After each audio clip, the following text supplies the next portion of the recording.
அதாவது அறிவு சொல்லும் என்ன பேசணும்னு, அண்ட் உன்னுடைய திறமை சொல்லும் எப்படி பேசணும்னு, அரங்கம் சொல்லும் எவ்வளோ பேசணும்னு, உன் அனுபவம் சொல்லும் எது பேசணும் எது பேசக்கூடாது.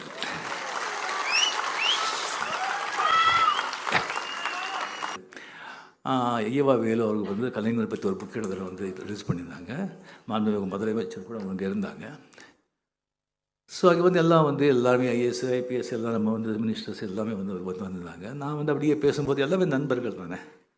பேசும்போது இந்த மாதிரி வந்து ஓல்டு ஸ்டூடெண்ட்ஸ் எல்லாம் சமாளிக்கிறது ரொம்ப கஷ்டம், அது வந்து ரொம்ப கஷ்டம், அதெல்லாம் வந்து அது ஸ்கூலை விட்டு கிளாஸை விட்டு போக மாட்டாங்க அப்படின்னு சொல்லிவிட்டு, அதுக்கப்புறம் நான் வந்து சொன்னது இது பண்ணியிருந்தேன். நான் அப்படி இருந்தால் கூட ஓல்டுன்னு சொன்னால் அந்த எக்ஸ்பீரியன்ஸு, ஓல்டு பீப்புள் அவங்கெல்லாம் தூண்கள், அவங்கெல்லாம் ஃபவுண்டேஷன்.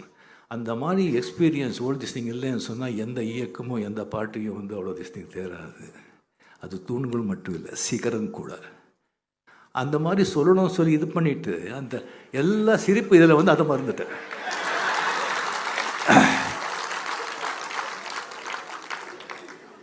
என்னடா இது. ஸோ இப்போ வரும்போது மனசில் மிஸ்டர் ரஜினிகாந்த் எல்லாம் பாரு, இந்த மாதிரி எதுவும் மிஸ்டேக் பண்ணிடாத. ஆனந்த விகடன், ஜூனியர் விகடன், நீங்கள் பார்த்துக்கோ. எல்லாரும் ரசிகர்கள் நினச்சிடாத. பார்த்தா தெரியுது சில பேர் வந்து அப்படியே மனசுலேயே ஓடுது.